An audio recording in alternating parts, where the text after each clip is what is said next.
In this video, we will talk about black holes, gravitational waves, and Nobel Prize 2017. Nobel Prize 2017. Why this is important? This is important because this year 3 scientists that are Rainer Weiss, Barry Sibais, Kip Thorne. 3 scientists, they contributed to in the detection of gravitational waves. तो इसमें हम बात करने वाले हैं gravitational waves के बारे में। तो नोबेल प्राइज़ 2017 जो है वो इस साल, ये जो नोबेल प्राइज़ 2017 वाला है, इस साल जो इन 3 साइंटिस्ट को मिला है, तो इनका डिटेक्शन एक तरह से बहुत पहले हो गया था 1916 में। आइंस्टीन ने इन्हें प्रिडिक्ट किया था on the basis of geometric theory of gravitation. Geometric theory of gravitation का बोलने का मतलब है स्पेस टाइम फैब्रिक का जो आपका ज्योमेट्री होता है, उसके बेसिस पे आइंस्टीन ने प्रिडिक्ट किया था कि ग्रेविटेशनल वेव्स एग्जिस्ट करती है, मीन्स ग्रेविटेशनल वेव का एग्जिस्टेंस है। लेकिन इतना टाइम क्यों लग गया इसको डिटेक्ट करने में?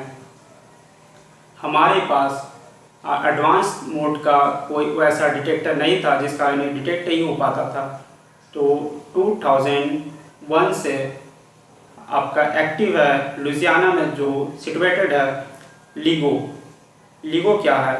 Laser interferometer gravitational waves observatory, जो US में है, और एक है आपका वर्गो डिटेक्टर जो इटली में है। ठीक है, तो ये बेस्ड है, जो डिटेक्टर्स हैं वो बेस्ड है माइकलसन मॉर्ली आपका एक इंटरफेरोमीटर होता था। इंटरफेरोमीटर क्या होता है इसको हम आगे डिटेल्स में समझेंगे। तो ये जो डिटेक्टर है LIGO का, वो अराउंड 4 किलोमीटर है, 4 किलोमीटर इसका लेंथ है। आप समझ सकते हो कितना बड़ा होगा। तो जो LIGO है वो पैरेलली मतलब L शेप पे बेस्ड है, ऐसे वो एक दूसरे को क्रॉस करती हैं और बीच में मिरर प्लेस है जहाँ से रिफ्लेक्ट होकर के पार्शली पॉलिश्ड मिरर से रिफ्लेक्ट करती है और फिर आती है। जब दोनों आती है और वहाँ पर मैच करती है कि कहीं यहाँ से जो लाइट जो वेव्स आया लेज़र का, यहाँ से जो वेव्स आया वो इक्वली सेम फेज पे है कि नहीं। अगर सेम फेज में नहीं है तो जरूर उसमें कुछ गड़बड़ी हुआ, वो मशीन का फॉल्ट नहीं हो सकता। मशीन का फॉल्ट मीन्स वो लेज़र LIGO का फॉल्ट नहीं हो सकता। तो LIGO का जो फॉल्ट है नहीं हो सकता, तो क्या उसको उसमें कौन सा जो चीज़ है उसको मतलब डिटेक्ट इंटरफेयर कर रहा, कौन इसको इंटरफेयर कर रहा है? तो इंटरफेयर जो कर रहा है वही ग्रेविटेशनल वेव से, मतलब वो जो फेज में नहीं आ रहा है, उनका जो फेज गड़बड़ा रहा है, तो वो जो फेज गड़बड़ा रहा है उसी के कारण है आपका ग्रेविटेशनल वेव्स, जो कहीं दूर कॉस्मोस में जो मर्ज करते हैं ब्लैक होल या न्यूट्रॉन स्टार, उस कारण वो हो सकता है। न्यूट्रॉन स्टार क्या होते हैं? न्यूट्रॉन स्टार होते हैं जिनका मास हमारे जो सन है सोलर सिस्टम का, उनसे डबल या ट्रिपल हो सकता है। और वो जब मर्ज करते हैं तब जाके क्या होता है, ग्रेविटेशन, वो अपने ग्रेविटी के कारण मर्ज करते हैं, उन दोनों का ग्रेविटी बहुत ज़्यादा होता है और वो एक दूसरे को खींचते हैं, अट्रैक्ट करते हैं, और वो रिपल करके एक दूसरे में मर्ज हो जाते हैं। ठीक है। और ब्लैक होल्स क्या होते हैं? जब भी कोई स्टार का डेथ होता है तो ग्रेविटी के कारण वो कोलैप्स हो जाता है और आसपास के सराउंडिंग मैटर को वो शैलो कर लेता है और इनविजिबल हो जाता है। उनका मास बहुत ज़्यादा होता है और इस कारण उनका ग्रेविटी बहुत ज़्यादा होता है और लाइट को भी वो शैलो कर सकती है। तो हम देखेंगे एक इंटरैक्टिव वीडियो में कैसे काम करता है। ठीक है, यहाँ पर हम लोग देख रहे हैं कि 2 ब्लैक होल्स हैं और वो एक दूसरे के सराउंडिंग में रोटेट कर रही हैं। और ये ब्लैक होल्स जो हैं वो अपने ग्रेविटेशनल फील्ड के कारण, वो ग्रेविटेशनल ये के कारण मतलब एक दूसरे के सामने रोटेट कर रही हैं और एक दूसरे को अट्रैक्ट कर रही हैं। और जब ये ब्लैक होल्स जो हैं वो बहुत ही ग्रेविटेशनल इफेक्ट के कारण पास आ जाती हैं तो एक दूसरे से मर्ज हो जाती है। उनका ग्रेविटी का इफेक्ट बहुत ज़्यादा होता है और वो ग्रेविटेशन के फोर्स के कारण मर्ज हो जाती है। और जो पिंक कलर में आपको बैकग्राउंड में नज़र आ रहा है वो ग्रेविटेशनल वेव्स हैं, ठीक है। तो एक दूसरे से मर्ज हो जा रही है, क्यों? देखिए ये एकदम क्लोजली अब ये मर्ज हो गया, ठीक है। और जो पिंक कलर का बैकग्राउंड में आपको नज़र आ रहा है वो ग्रेविटेशनल वेव है, मतलब वो ग्रेविटेशन के कारण मर्ज हुआ, ठीक है।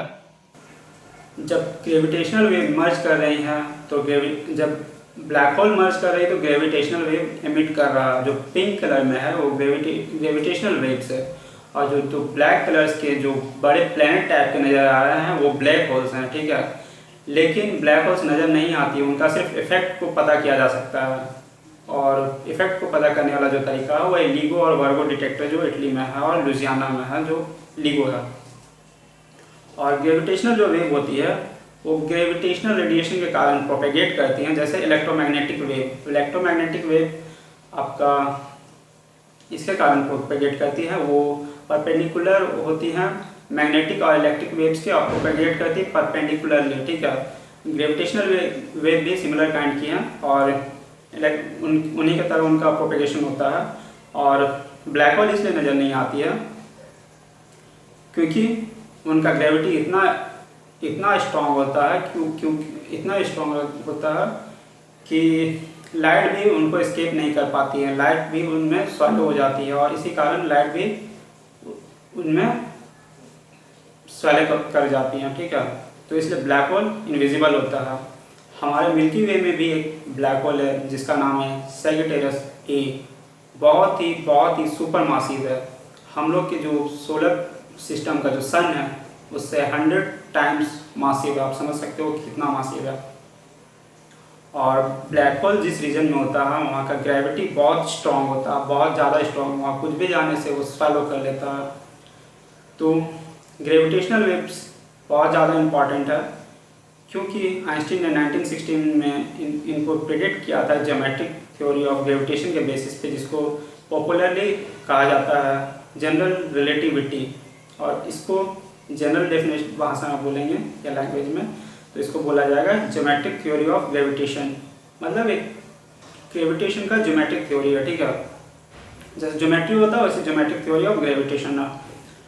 और लिगो कैसा काम करता है? लिगो में दो पैरेलल ये है, इंटरफेरोमीटर है, 2 इंटरफेरोमीटर है, 4 किलोमीटर लंबा है, और उसमें 2 आर्म हैं 11 मीटर के। आर्म किसको बोलते हैं और इंटरफेरोमीटर किसको बोलते हैं वो आगे बताएंगे। फिर आपका होता है कैसे डिटेक्ट किया है, लास्ट डिटेक्शन कब हुआ था? 11 फरवरी 2016 में फर्स्ट डिटेक्शन हुआ था। लेटेस्ट डिटेक्शन हुआ है अगस्त के महीने में, अगस्त 2017 में जो डिटेक्शन हुआ था ग्रेविटेशनल वेव्स का वो ब्लैक होल्स से थी। वो ब्लैक होल्स के वजह से थी जो मर्ज किए थे ब्लैक होल्स के कारण। और एकदम से रिसेंट का अगर बात करेंगे तो 2017 सितंबर के महीने में जो डिटेक्शन हुआ है आपका न्यूट्रॉन स्टार का मेजर हुआ है बहुत दूर के कॉस्मोस में। जो अभी हम डिटेक्ट कर रहे हैं वो एक्चुअली में मिलियंस ऑफ ईयर वो कोलैप्स किए थे कॉस्मोस में, लेकिन अभी उसको डिटेक्ट किया जा रहा है क्योंकि उनको ट्रैवल करने में टाइम लगता है। और ग्रेविटेशनल वेव जो ट्रैवल करती है वो लाइट की स्पीड में ट्रैवल करती है। जो लाइट का स्पीड है 3 × 10⁸ मीटर पर सेकेंड, उसके स्पीड में ट्रैवल करती है, क्योंकि ये भी जो ग्रेविटेशनल वेव्स भी है वो इलेक्ट्रोमैग्नेटिक रेडिएशन का एक फॉर्म है। तो अब हम लोग देखेंगे कि इंटरफेरोमीटर कैसे काम करता है। ये ग्रेविटेशनल वेव का डिटेक्शन का एक मशीन है जिसको लिगो बोलते हैं, जो लुजियाना में है, ठीक है। तो कैसे काम करता है उसको देखेंगे। यहाँ से आपका 2 लेज़र बीम पास होता है, बीच में मिरर है और रिफ्लेक्शन होता है, पार्शियली रिफ्लेक्ट करता है और बीच में आकर के फिर से वो मैच करता है। मैच करता है मीन्स दोनों साइड से लेज़र लाइट जाता है पार्शियली रिफ्लेक्ट करके, और जब रिटर्न आता है देखिए दोनों लाइट जब लेज़र रिटर्न कर रहा है तो यहाँ पर मैच कर रहा है। तो ये जो मैच हो रहा है बीच में, इससे डिटेक्ट मतलब होता है कि इसमें कहीं फॉल्ट तो नहीं, कोई इसको इंटरप्ट तो नहीं कर रहा। जैसे ग्रेविटेशनल वेव जब इनको इंटरप्ट करती है तो इस जगह पे हम देखते हैं यहाँ पर जो है ये दोनों मैच नहीं करेगा। मतलब नीचे वाला जो आपका ये है, और ऊपर वाला जो है ये दोनों मैच नहीं करेगा, इसको वेव्स बोलते हैं। ये जो वेव्स है इनका जो पैटर्न है वो मैच नहीं करेगा। जब मैच नहीं करेगा ये पैटर्न, तो उसका कारण क्या हो सकता है? उसका कारण है ग्रेविटेशनल वेव्स के कारण इंटरफेरेंस। इसी के कारण इसको इंटरफेरोमीटर बोला जाता है। तो इसमें उसी से पता चलता है कैसे काम करता है। एक इंटरफेरोमीटर का ये एक समझने का प्रोसेस है। आप इसको समझ सकते हो इस बेसिस पे कि ग्रेविटेशनल वेव इसको इंटरप्ट कैसे कर रहा है और कैसे साइंटिस्ट मेजर कर रहे हैं, ठीक है।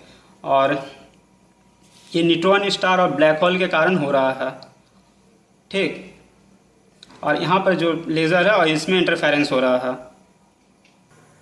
LIGO इंटरफेरोमीटर ऐसे काम करता है। और LIGO इंटरफेरोमीटर जो है वर्ल्ड का लार्जेस्ट इंटरफेरोमीटर है जो लुजियाना में है। उसके बाद का जो इंटरफेरोमीटर है जो उससे थोड़ा छोटा है, वो इटली के वर्गो डिटेक्टर उसको बोलते हैं, ठीक है। और यही दो डिटेक्टर काम कर रहे हैं ग्रेविटेशनल वेव्स को डिटेक्ट करने में।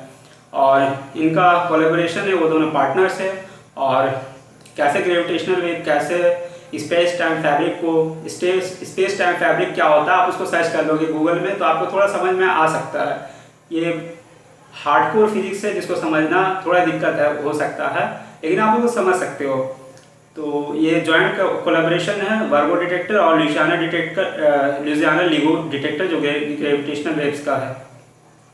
और ये जो ग्रेविटेशनल वेव्स डिटेक्ट हुई है ये मिलियन ईयर्स पहले कहीं ब्लैक होल मर्ज किया होगा या न्यूट्रॉन स्टार मर्ज किया होगा, उसके कारण है। और जो फोर्थ आपका जितना भी डिटेक्शन हुआ था अगस्त तक का, वो सारा ब्लैक होल्स का था। और फिफ्थ जो डिटेक्शन हुआ है वो आपका न्यूट्रॉन स्टार है। तो वो दोनों में क्या डिफरेंस है, उसके लिए आपको थोड़ा फिजिक्स जानना जरूरी है। आप गूगल सर्च करके समझ सकते हो।